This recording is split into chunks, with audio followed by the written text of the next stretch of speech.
En el límite de la frontera, donde la ley era frágil y la pólvora decidía destinos, nacieron los hombres que Hollywood romantizó. Pero que la historia describe como cobradores armados y piezas de un juego político brutal. Cada estrella de lata tenía su precio, y había sheriffs cuya sombra pesaba más que la de sus prisioneros.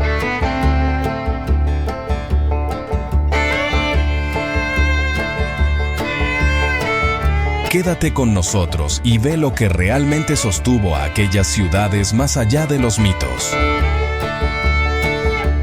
Bienvenido al canal La Historia Detrás de la Foto. La verdadera ley del oeste, de 1865 a 1875. El sol abrasador de las llanuras de Kansas o el polvo sofocante de Arizona no iluminaban los duelos al mediodía que el cine inventó. Si retrocedemos a la verdadera década de 1860 y 1870, al periodo inmediatamente posterior a la Guerra Civil Americana, encontramos una realidad mucho más cruda, burocrática y letal. Para entender la vida de un hombre de la ley en el viejo oeste, primero debemos destruir la imagen del héroe solitario. La realidad histórica nos dice que la ley era, ante todo, un negocio, y la supervivencia dependía más de la política y la intimidación que de la velocidad con el revólver. Para narrar esta historia con fidelidad, debemos establecer la jerarquía real que existía, algo que a menudo se confunde. En la cima estaban los United States Marshals, agentes federales responsables de vastos territorios donde aún no existían estados constituidos. Sin embargo, la figura central de nuestra historia es el sheriff del condado y su contraparte urbana, el Town Marshal, el marshal de la ciudad. Históricamente, el cargo de sheriff era el más codiciado, pero no por el honor de proteger a los inocentes. En el oeste real, un sheriff como William Bat Masterson, en el condado de Ford, o John Behan, en el condado de Cochise, buscaba el puesto porque era extremadamente lucrativo. Contrario a lo que muchos creen, el sheriff no recibía un salario alto. En algunos condados también actuaba como recaudador de impuestos y recibía una comisión sobre lo recaudado, además de las tarifas y costos judiciales vinculados a sus funciones. Esto lo convertía en el político más poderoso y rico de la región, y las elecciones para ese cargo eran verdaderas guerras sucias, llenas de fraude y sobornos. El día a día de estos hombres no consistía en perseguir bandidos a caballo todos los días. Los registros judiciales de la época, como los archivos del condado de Ellsworth o de Dodge City, muestran que la mayor parte del trabajo de un sheriff era entregar documentos civiles, citaciones judiciales, embargos de propiedad y resolución de disputas de tierras. Era un trabajo administrativo realizado con una escopeta cargada cerca del escritorio. Sin embargo, cuando la violencia estallaba, era brutal y sin romantización. Tomemos como ejemplo el año 1870 en Abilene, Kansas. Esta fue la primera gran ciudad del ganado, donde los vaqueros texanos llegaban tras meses conduciendo rebaños por la Chisholm Trail. Estos hombres, muchas veces veteranos confederados resentidos y armados, no respetaban a la autoridad del norte. En ese escenario entra en escena el Town Marshal, un empleado del consejo de la ciudad, mal pagado y expuesto, un hombre cuya vida valía muy poco. La historia real nos presenta a Thomas James Bear River Smith, contratado en Abilene en junio de 1870. Smith es fundamental para entender la mentalidad policial de la época. A diferencia de las películas, él sabía que disparar un arma en una ciudad de madera llena de alcohol podía resultar en una masacre. Su solución fue la prohibición total del porte de armas dentro de los límites de la ciudad. Los carteles entregue sus armas no eran sugerencias, sino leyes estrictas aplicadas con fuerza física. Smith no era famoso por el revólver, sino por los puños. Los registros muestran que noqueaba a vaqueros rebeldes antes de arrestarlos. Desafortunadamente, la realidad del oeste no perdonaba. En noviembre de 1870, Smith no murió en un duelo, sino que fue emboscado y asesinado mientras cumplía una orden judicial común contra un granjero local. Esa era la vida real. Una muerte sucia y repentina en el ejercicio de tareas burocráticas. Tras la muerte de Smith, Abilene contrató a una figura que personifica la dualidad del hombre de la ley. James Butler Wild Bill Hickok. En abril de 1871, Hickok asumió el cargo. Los registros de la ciudad muestran que pasaba más tiempo jugando póker en el Alamo Saloon que patrullando. La realidad de un marshal de ciudad como Hickok era la de un impositor de la paz. Por medio de la intimidación, no patrullaba las calles en busca de justicia. Su mera presencia y reputación, ya inflada por la prensa de la época, servían como disuasión. Un detalle crucial y verdadero, frecuentemente omitido, es el buffaloing. Como la munición era cara y un disparo llamaba mucha atención, la herramienta principal de un oficial no era la bala, sino el cañón del revólver. Golpear a un sospechoso utilizando el cañón largo de un Colt, técnica conocida como buffaloing, era el método estándar de arresto. Las cárceles eran agujeros insalubres, muchas veces simples sótanos o cabañas de troncos reforzadas, donde el sheriff debía alimentar a los prisioneros con su propio dinero, esperando el reembolso del condado meses después. Al cerrar esta primera fase de la década de 1870, la vida del hombre de la ley estaba definida por la inestabilidad. No había pensiones, no había estrellas brillantes, generalmente eran pedazos de metal cortados a mano y la lealtad se compraba. El sheriff y el marshal de la ciudad eran necesarios para que los negocios, saloons, burdeles y comerciantes pudieran operar y generar ingresos. Eran, esencialmente, reguladores de un vicio lucrativo. Pero a medida que el dinero del ganado fluía hacia el norte, también crecían las bandas organizadas. Grupos como los de los hermanos James o los Dalton no eran simples forajidos errantes. Eran reflejos de una guerra civil que nunca terminó en la mente de muchos. El escenario estaba listo para que el papel del sheriff evolucionara de recaudador de impuestos y disciplinador de borrachos a soldado en una guerra territorial. El negocio del vicio y la política de la muerte, 1875 y 1879. A mediados de la década de 1870, el epicentro de la violencia se desplazó de Abilene hacia el oeste, específicamente a Dodge City, Kansas. Si Abilene fue el ensayo, Dodge City fue la profesionalización del caos. Aquí, la figura del hombre de la ley dejó de ser improvisada para convertirse en pieza fundamental de una máquina política corrupta y altamente lucrativa. Para comprender la realidad histórica de este periodo, debemos observar la llamada Dodge City Gang, un grupo que dominó la política local. Entre ellos estaban nombres que la leyenda mitificó, pero que la historia registra como oportunistas astutos: Wyatt Earp y William Barclay Bat Masterson. Y es crucial hacer una distinción histórica precisa. En Dodge City, Wyatt Earp nunca fue el sheriff, la máxima autoridad del condado. Actuó como asistente del marshal de la ciudad, un empleado municipal. Su trabajo no era aplicar justicia idealizada, sino garantizar que el dinero siguiera circulando. La economía de Dodge City dependía de lo que los historiadores llaman el impuesto del pecado. La prostitución y el juego eran ilegales en los estatutos estatales, pero esenciales para la economía local.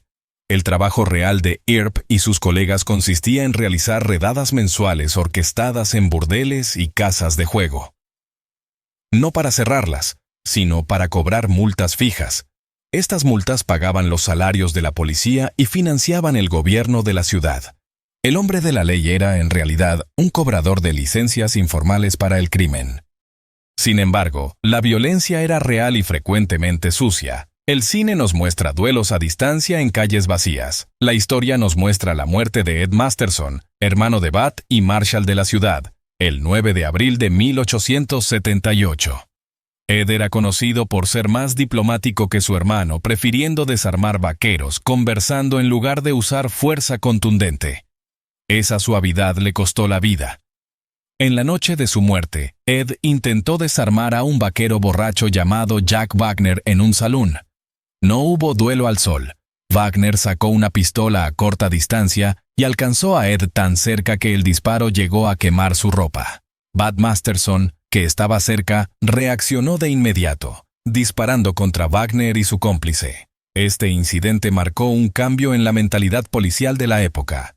La diplomacia podía ser fatal. La respuesta de los oficiales de paz se volvió más agresiva y preventiva.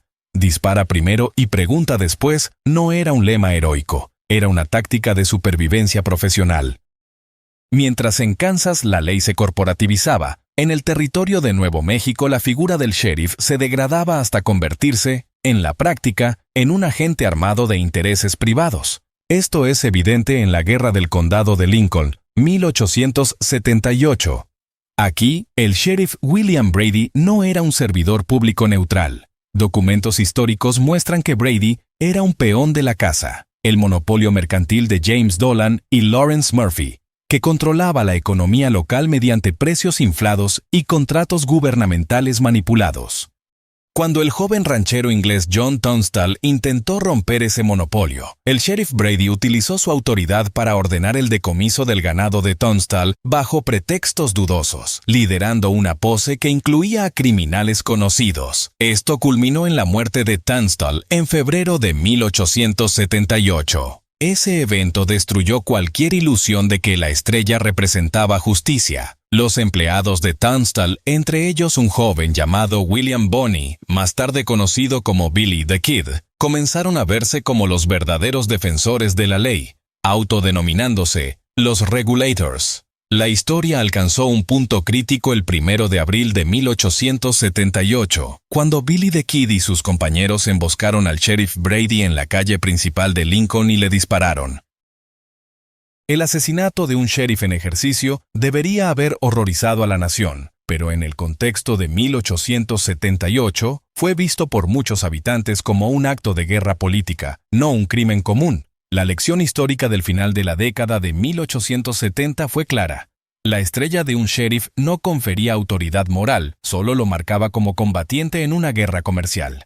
Sin el apoyo de una facción poderosa, un hombre de la ley estaba condenado. A medida que nos acercamos a 1880, la tensión entre cuadrillas armadas, intereses mineros y facciones políticas estaba a punto de explotar en el desierto de Arizona. La era del sheriff empresario estaba dando lugar a la era del conflicto total. Política, plata y plomo. La Guerra Civil de Tombstone, 1880 a 1882. Al entrar en la década de 1880, la narrativa del viejo oeste alcanzaba su clímax dramático, pero la realidad histórica estaba lejos de la simplicidad moral que nos vendieron. El escenario es Tombstone, Arizona, una ciudad nacida del auge de la minería de plata. Para entender lo que ocurrió allí, debemos olvidar la idea de héroes contra villanos y observar lo que realmente fue: una lucha de poder político entre dos facciones rivales, ambas armadas con insignias de la ley. Históricamente, el conflicto en Tombstone no se trató de crimen, sino de quién controlaba la riqueza del condado de Cochise. De un lado estaban los cowboys, un término que en la época era sinónimo de ladrones de ganado, apoyados por los intereses rurales y el Partido Demócrata.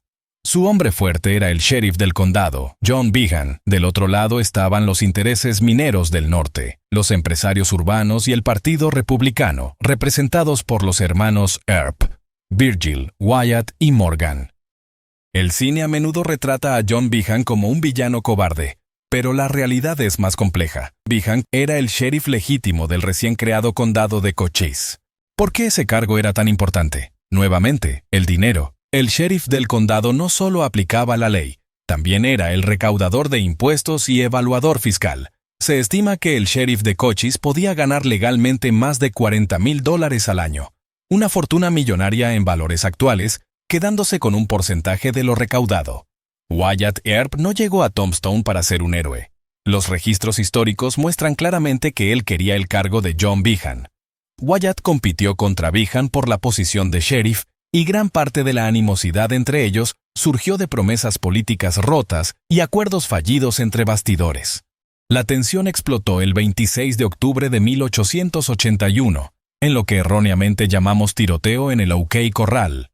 La verdad histórica es que el tiroteo no ocurrió dentro del corral, sino cerca del OK Corral, en un callejón estrecho de Fremont Street. No fue un duelo acordado. Fue una operación policial de desarme mal ejecutada.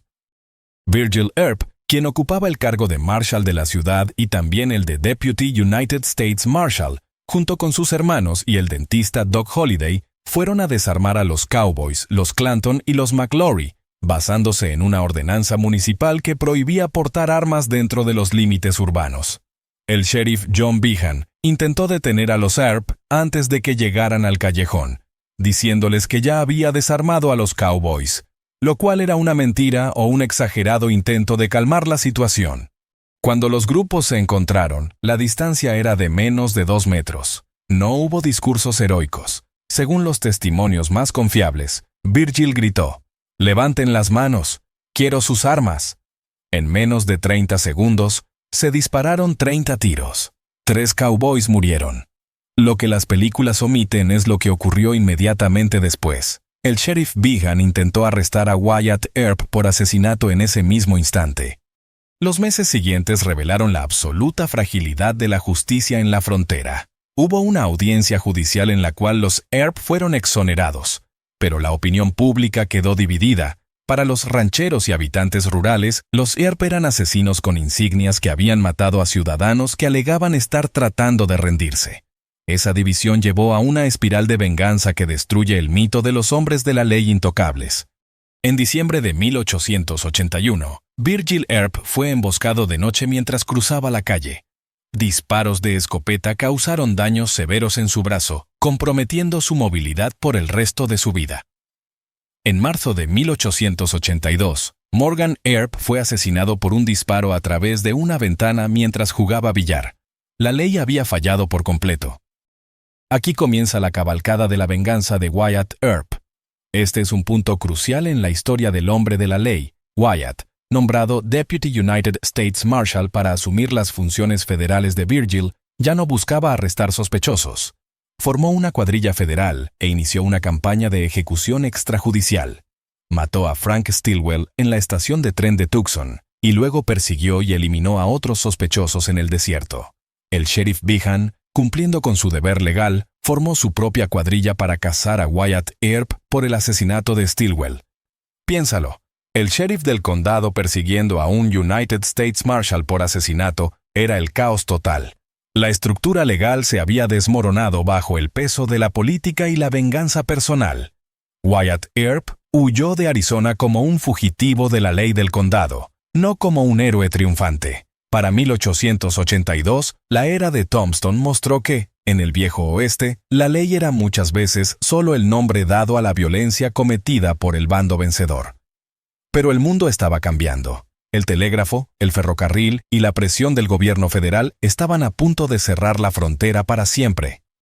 El ocaso de los pistoleros y el triunfo de la burocracia, 1890 a 1920. En 1890, el Departamento del Censo de los Estados Unidos declaró oficialmente que la frontera ya no existía. Para el hombre de la ley, esto marcó el fin de una era de autonomía violenta y el comienzo de la modernidad burocrática.